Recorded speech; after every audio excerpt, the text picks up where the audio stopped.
Hello friends, welcome back to my channel. இன்னைக்கு நம்ம சேனல்ல என்ன ரெசிபி பார்க்க போறோம் அப்படினா plain sponge cake, tea cake recipe தான். இது எப்படி ஈஸியா நம்ம ஓவன்ல செய்யலாம் தான் பார்க்க போறோம். இது பார்த்தா எக் ரெசிபி தான். சிம்பிளா இருக்க போது நல்லா சாஃப்ட் டெக்ஸ்சரா வந்திருக்கு பாருங்க. ரொம்ப சிம்பிளான இன்கிரிடியன்ட்ஸ்ல எப்படி நம்ம வீட்லயே செய்யலாம்னு பார்க்கலாம் வாங்க. இதுக்கு ஃபர்ஸ்ட் பாத்தீங்கன்னா நல்லா க்ளீனான பவுல் எடுத்துக்கங்க.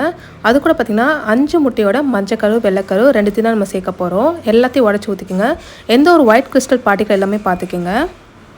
நம்ம எக்ஸ் வாங்கும்போது நல்லா ஃப்ரெஷ்ஷாக இருக்கான்னு பார்த்தே வாங்க. இப்போ 5 முட்டையை நல்லா பீட்டர் வச்சு நல்லா மிக்ஸ் பண்ணிக்கோங்க. ஸ்லோ ஸ்பீடில் தான் நான் பீட் பண்ணிகிட்ருக்கேன். இது கூட பார்த்திங்கன்னா ஃப்ளேவருக்காக 2 டேபிள் ஸ்பூன் போல் வெனிலா எசன்ஸ் ஆட் பண்ண போகிறேன். உங்களுக்கு வேணும்னா நீங்கள் பைனாப்பிள் எசன்ஸ் மில்க் எசன்ஸ் கூட நீங்கள் ஆட் பண்ணிக்கலாம். இப்போ பார்த்தீங்கன்னா 2 டேபிள் ஸ்பூன் போல் வெனிலா எசன்ஸ் ஆட் பண்ணிக்கிறேன். நீங்கள் எக்கை பீட் பண்ணும்போது நல்லா கேர்ஃபுல்லாக பீட் பண்ணுங்கள். ஓவர் பீட் பண்ணிட்டாதீங்க. இதுக்கு தேவையான சர்க்கரையை நான் ஆட் பண்ணுறேன். கிட்டத்தட்ட 1 கப் சர்க்கரை ஆட் பண்ணுறேன், 150 கிராம் போல். கொஞ்சம் கொஞ்சமாக ஆட் பண்ணி நல்லா மிக்ஸ் பண்ணிக்கலாம். பாருங்கள் நல்லா மாவு பதத்துக்கு வந்துட்டுருக்கு. அந்த தோசை மாவு பதம்னு சொல்லுவாங்கள்ல, அந்த பதத்துக்கு வரைக்கும் நல்லா மிக்ஸ் பண்ணிக்கோங்க. ஓவர் பீட் பண்ணாதீங்க, ஸ்லோ ஸ்பீட்லேயே பீட் பண்ணுங்கள். இப்போ பாருங்கள் நல்லா பேர்ல் ஒயிட் கலரில் வந்துச்சு. நம்மளோட ரிப்பன் கன்சிஸ்டன்சி நல்லா வந்துட்டுருக்கு. இப்போ இது கூட பார்த்திங்கன்னா எவ்வளோ கிராம் சக்கரை எடுத்தோமோ அவ்வளோ கிராம் மைதா நம்ம யூஸ் பண்ணுறோம். அது கூட 1 டீஸ்பூன் போல் பேக்கிங் பவுடரும் சேர்த்துக்கிறோம். இப்போ 1 கப் மைதா 1 டீஸ்பூன் பேக்கிங் பவுடர் எடுத்துருக்கேன். அதை ஜல்லட்டில் வச்சு நல்லா நம்ம சீவ் பண்ணி நம்ம ஆட் பண்ணிக்கலாம். ஸோ தட் எந்த ஒரு லம்ஸ் இல்லாமல் இருக்கும். இப்போ நல்லா ஜலிச்சாச்சு. இப்போ எலக்ட்ரிக் பீட்டரை இதுக்கு மேலே யூஸ் பண்ணாதீங்க. ஹேண்ட்பர்ஸ்க்கு இல்லைனா ஸ்பேச்சுலா இருந்தால் இன்னும் ஈஸியாக இருக்கும். கட் அண்ட் ஃபோல்ட் மெத்தட்லேயே மிக்ஸ் பண்ணுங்கள். இல்லை நீங்கள் பிகினர் ஸ்டேஜ் அப்படின்னா இந்த மாதிரி ஹேண்ட்பர்ஸ்க்கு வச்சு யூஸ் பண்ணுங்கள். இது கூட கடைசியாக 2 டேபிள் ஸ்பூன் போல் வெஜிடபிள் ஆயில் ஆட் பண்ணுங்கள். எந்த ஒரு கடலெண்ணெய் நல்லெண்ணெய் எதையும் ஆட் பண்ணாதீங்க. பியூர் வெஜிடபிள் ஆயில் தான் ஆட் பண்ணுறேன். இதையும் நம்ம நல்லா விஸ்க் வச்சு நல்லா மிக்ஸ் பண்ணிக்கோங்க.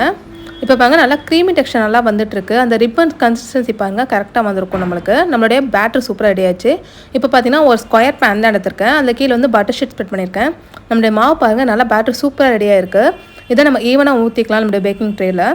ஆல்ரெடி பார்த்தீங்கன்னா ஓவன் ப்ரீ ஹீட் பண்ணி வச்சுருக்கேன் 180 டிகிரி செல்சியஸ்க்கு 10 மினிட்ஸ்க்கு. இப்போ ஒரு நல்லா டேப் பண்ணிக்கலாம். எந்த ஒரு ஏர் பபிள்ஸ் எல்லாம் பார்த்துக்கிங்க. இப்போ நம்மளுடைய பேட்டர் ரெடி ஆயிடுச்சு. இப்போ ஓவனில் ப்ளேஸ் பண்ணிடலாம் வாங்க. நான் பார்த்தீங்கன்னா 2 பாட்டம் ராடும் டாப் ராட் 2 ராடையும் நான் ஆன் பண்ணி வச்சிருக்கேன். இந்த மாதிரி ஓடிஜி யூஸ் பண்ணுறவங்க டவுட் கேட்குறீங்க. பேக்கிங் அப்போ ஓடிஜி பார்த்தீங்கன்னா both top rod bottom rod ரெண்டுமே தான் யூஸ் பண்ணுறேன். 180 டிகிரி செல்சியஸ்க்கு 35 to 45 மினிட்ஸ் ஆகும் நம்ம பேக் ஆகிறதுக்கு. ஒரு வாட்டி எதுக்கும் டூத் பிக் வச்சு லேட்டாக செக் பண்ணி பார்த்துக்கிங்க நல்லா பேக் ஆயிருக்கு அப்படின்ட்டு. பிகாஸ் சம் ஓவனில் சேஞ்சஸ் ஆகும் நம்மளுக்கு. 45 to 50 மினிட்ஸ் கூட ஆகலாம். இப்போ டூத் பிக் வச்சு லேட்டாக செக் பண்ணி பார்த்தலாம் பாருங்கள். நம்மளுடைய கேக் சூப்பராக பேக் ஆயிருக்கு. இப்போ அதை அன்மோல்ட் பண்ணிடலாம். நல்லா ஆறுனதுக்கப்புறம் அன்மோல்ட் பண்ணுங்கள். இப்போ கீழே போட்டிருக்க பட்டர் ஷீட்டை ரிமூவ் பண்ணிடலாம். நம்மளோட கேக் பாருங்கள் நல்லா சூப்பர் சாஃப்டாக வந்திருக்கு டெக்ஸ்சரு. உங்களுக்கு எடுத்து காமிக்கிறேன். உங்களுக்கு அந்த சைட்ஸ் பார்த்தாலே தெரியும் எந்த அளவுக்கு நல்லா சாஃப்டாக இருக்குன்னு. நீங்களும் இந்த டீ கேக் ரெசிபியை ட்ரை பண்ணி பார்த்துட்டு அப்படி இருக்குன்னு கமெண்ட் பண்ணுங்கள். Bye friends.